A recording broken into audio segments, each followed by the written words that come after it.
Kami akan membahas tentang sakramen inisiasi.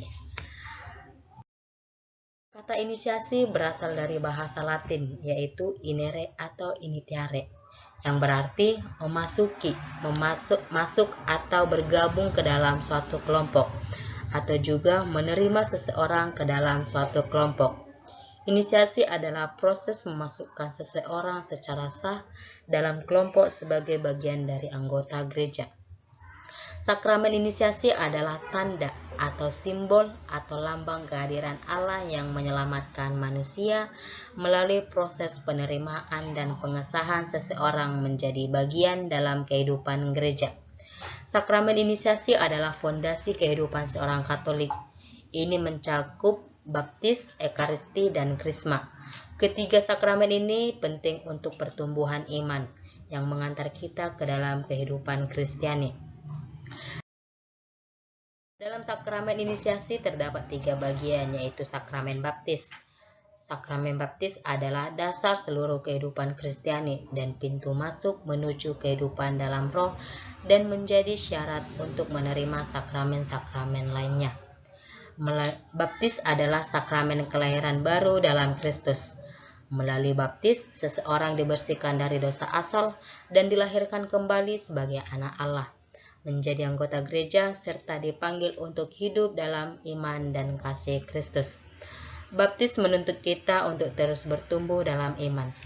Hidup sebagai seorang yang telah dibaptis berarti mengikuti ajaran Kristus, melaksanakan perintahnya, serta hidup dalam kasih dan pelayanan terhadap sesama.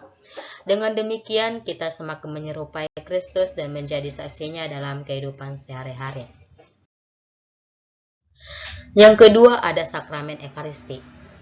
Sakramen ekaristi adalah puncak inisiasi dan tubuh serta darah Kristus. Roti dan anggur berubah menjadi tubuh dan darah Kristus. Ini disebut transubstansiasi. Partisipasi aktif dalam ekaristi, menerima ekaristi mendekatkan kita kepada Tuhan. Ekaristi memperkuat persekutuan dengan Kristus. Ini adalah santapan rohani yang memberikan kehidupan abadi.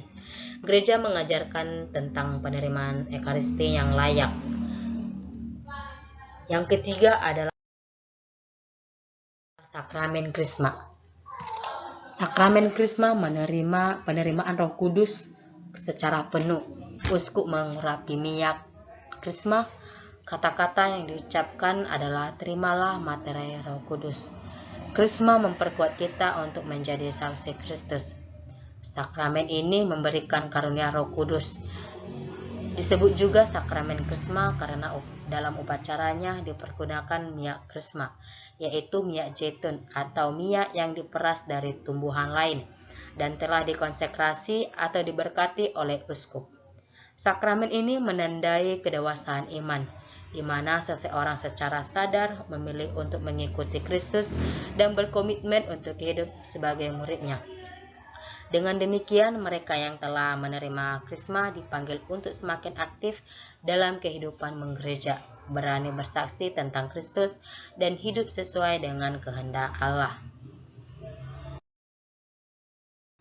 Nah, kesimpulan dari sakramen inisiasi ini yaitu memanggil kita untuk menjadi saksi Kristus.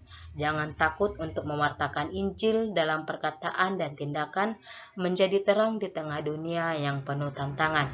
Teruslah bertumbuh dalam kasih Kristus dengan setia menjalankan perintahnya, mengasihi sesama tanpa memandang perbedaan, serta membangun komunitas yang penuh dengan nilai-nilai Kristiani. Hiduplah iman Katolik dengan lebih mendalam.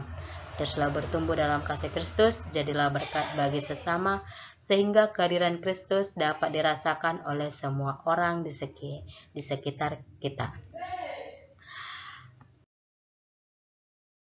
Sakramen Krisma, kami undur diri. Terima kasih.